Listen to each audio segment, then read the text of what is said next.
চুরির যে অভিযোগ আজ পর্যন্ত নাম্বার মেলাতে পারেনি, পঞ্চায়েতের ভোটে, পুরসভার ভোটের এবং পার্লামেন্টের ভোটের।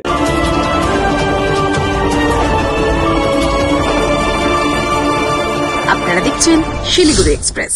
শিলিগুড়িতে সেলিম মৃত্যু, কেন্দ্র রাজ্য দুপক্ষকেই কাজ করায়। সিপিআইএম নেতা মোহাম্মদ সেলিম আজ শিলিগুড়িতে সাংবাদিক সম্মেলনে কেন্দ্র ও রাজ্য সরকারের বিরুদ্ধে তীব্র আক্রমণ শানালেন। তিনি বলেন, 2025 সাল থেকে দেশ ভয়ঙ্কর আর্থিক সংকটে রয়েছে এবং কেন্দ্র সরকার তথ্য গোপন করছে। ভাষা, ধর্ম ও পেশার নামে বিভাজনের অভিযোগ তুলে তিনি বলেন, প্রান্তিক মানুষ সবচেয়ে বেশি আক্রান্ত। মুখ্যমন্ত্রীর ভাষা আন্দোলনকে নজর ঘোরানোর নাটক বলে কটাক্ষ করেন তিনি। এসআইআর প্রকল্পকে রাজনৈতিক উদ্দেশ্য প্রণোদিত দাবি করে নির্বাচন কমিশনের নিরপেক্ষতা নিয়েও প্রশ্ন তোলেন তিনি। পাশাপাশি প্রধানমন্ত্রী ও মুখ্যমন্ত্রীর ডিগ্রি এবং জন্ম তারিখ নিয়েও জালিয়াতির অভিযোগ করেন। 100 দিনের কাজ বন্ধ ও বকেয়া টাকা ইস্যুতে তৃণমূল ও বিজেপিকে দায়ী করেন সেলিম। শেষে পিসি ও ভাইপোকে কটাক্ষ করে বলেন, দুজনেই খানদানি মিথ্যেবাদী। 2006 সালের নির্বাচনের আগে বলেছিলেন ভোটার লিস্ট ছুঁড়ে মেরেছিলেন, সে ভিডিও তোমাদের কাছে আছে, দেখাও সাহস থাকলে, যে ভোটার লিস্টে বাংলাদেশিদের নাম আছে সেটা না বার করলে আমি ভোট করতে দেবো না। তাহলে তিনি পজিশনিং নেবেন এক একবার একরকম, তো ভাগো ইংরাজিতে এটাই, গাছেরটা খাবেন তলারটা কুড়বেন, কে বিশ্বাস করবে? বিরোধীরা অভিযোগ করছে যে তৃণমূল এই রাজ্যে আশ্রয় দেয়, কার্ড পাঠ্য তৈরি করে দেয়, কিন্তু কত জমাতে থাকে। বিরোধীরা কি দুধ পিতা বাচ্চা? দাঁড়াও না, বিরোধী কেন বলছো? তুই বলো বিজেপি বলছে। কার দায়িত্ব? ভোটার লিস্ট কে করে? ওই খেটে খাওয়া মানুষ করে, শ্রমজীবী মানুষ করে, খেটে খাওয়া মানুষ করে, সরকারি অফিসাররা করে, ইলেকশন কমিশন করে। কালকে যদি খাদ্য দপ্তর বলে ভুয়ো রেশন কার্ড যার বেরোয়, তা কার দায়িত্ব? দায়িত্ব তো খাদ্য দপ্তরের, যে রেশন কার্ড ইস্যু করে। তাহলে আধার কার্ড ইস্যু করেছো, পাসপোর্ট ইস্যু করেছো, ভোটার কার্ড ইস্যু করেছো, প্যান কার্ড ইস্যু করেছো, সুপ্রিম কোর্ট বলছে এগুলো সরকারের ইস্যু করা। তার মধ্যে অনেক টাকা পয়সা দিয়ে তৃণমূল যা করে, সব জায়গায় দুর্নীতি করে। এখন দেখছেন রেট বেড়ে দিয়েছে 10,000, 15,000, 20,000 টাকা দিয়ে, হচ্ছে যে তোমার গিয়ে ওদের সমাধান মানে হচ্ছে এইটা, টাকা দাও। মুখ্যমন্ত্রী প্রধানমন্ত্রীর ডিগ্রি জালি, তো প্রেস কনফারেন্স করে বলছি, প্রধানমন্ত্রী এবং মুখ্যমন্ত্রীর ডিগ্রি জাল, জন্ম তারিখ জাল মুখ্যমন্ত্রী। আর সেখানে ফরেন ট্রাইব্যুনাল নামে নোটিশ দেওয়া হচ্ছে একটার পর একটা, এসআইআর নামে ইলেকশন কমিশন নোটিশ দেবে। আর তখন কেউ কেউ মনে করছিল এটা মুসলমান, সিএনআরসি যখন হয়েছিল তখন বিজেপি তৃণমূল এমন দেখিয়েছিল এটা মুসলমানদের ব্যাপার। এখন এই কুচবিহারে, আলিপুরদুয়ারে যারা নোটিশ পাচ্ছে, জলপাইগুড়ি যারা নোটিশ পাচ্ছে, কারা এরা? আসামে যারা নোটিশ পাচ্ছে তারা কারা এরা? বিহারে যারা বলা হয়েছে ডকুমেন্টস এনে দাও, তারা কারা এরা? শুরু করে ধরনের হচ্ছে সফট টার্গেট দিয়ে, ইট ইজ এন্ড আপ যখন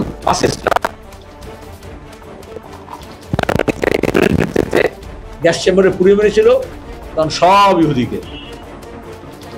এখানে দাঁড়িয়ে মুটে জলে গোবর হাসে, এটা করলে হবে না, এটা তো আমাদের তো নয়, আমার ছেলেগুলো তো ঠিক আছে, এটা অন্য হচ্ছে।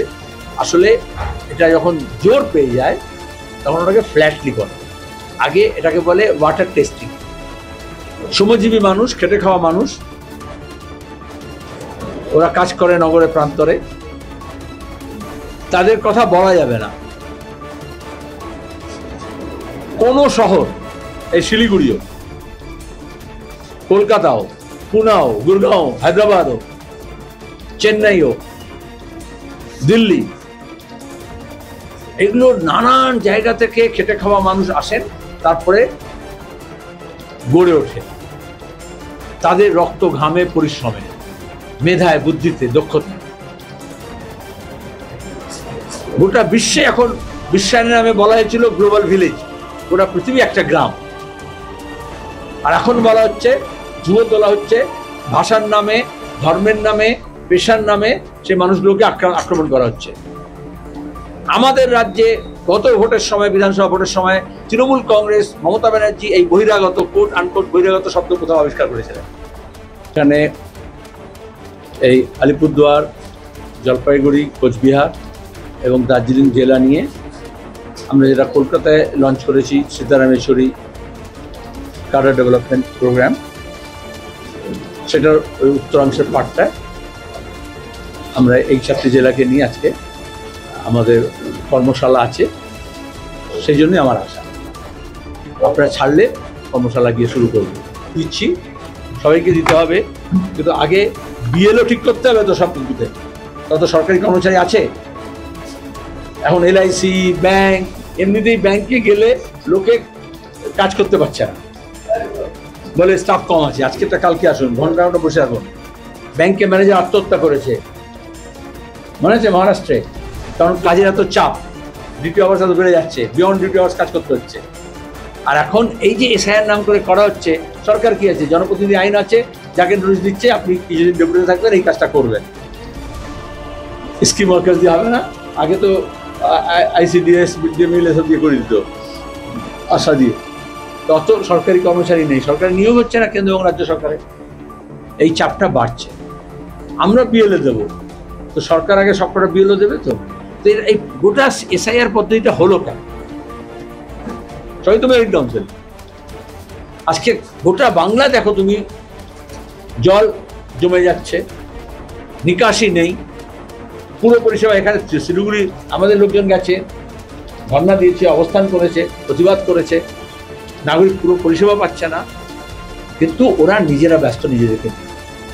এটা একটা দক্ষিণপন্থী রাজনীতির একটা অংশ, ওরা বিরোধী শূন্য করতে চায়, তো তারপর নিজের মধ্যে বলছে ভোটার লিস্টে চলে এসছে। তা আসলে ভোট চুরির যে অভিযোগ আজ পর্যন্ত নাম্বার মেলাতে পারেনি, পঞ্চায়েতের ভোটের, পুরসভার ভোটের এবং পার্লামেন্টের ভোটের রেজাল্টের মোট ভোট কত, ভোট পোল কত হয়েছে, কাউন্টিং কত বেরিয়েছে, তার হিসেব মেলাতে পারেনি, কারচুপি।